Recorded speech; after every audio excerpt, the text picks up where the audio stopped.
ప్రైజ్లో దేవుని నామమునకు మహిమ కలుగును గాక. సర్వాధికారి అయిన యేసయ్య నామం పేరిట మీ అందరికీ ప్రత్యేకమైన వందనాలు తెలియజేస్తూ ఉన్నాను. ప్రార్థన. కృపగలిగిన దేవానికి స్తోత్రాలు. కృపామయుడ నీకు వందనాలయ్యా. ఈ ఉదయకాల సమయమందు నీ వాక్కును ఆసక్తితో వినే కృపను మాకు దయచే తోడయుండండి.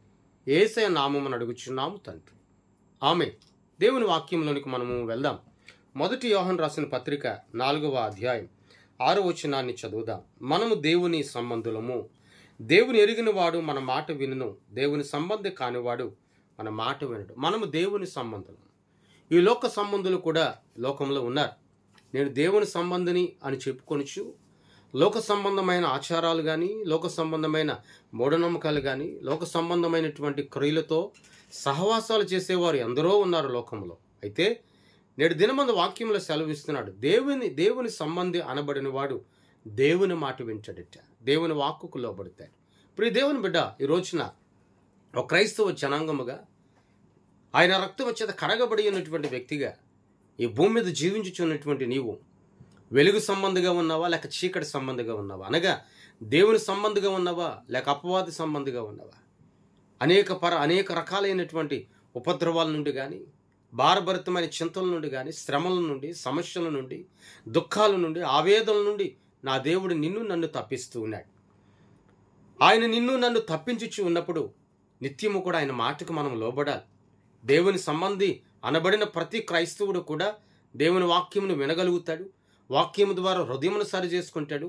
వాక్యము ద్వారా కుటుంబాన్ని సరి చేసుకుంటాడు.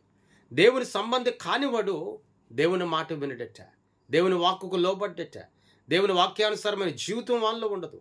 ఇప్పుడు దేవుని బిడ్డ ఈ రోజున ఈ దినము వరకు కూడా నీవు రక్షింపబడిన నాటి నుండి, లేక నువ్వు తల్లి గర్భముల నుండి భూమి మీద పడిన నాటి నుండి నేటి వరకు నీవు సజీవుగా ఉన్నావు.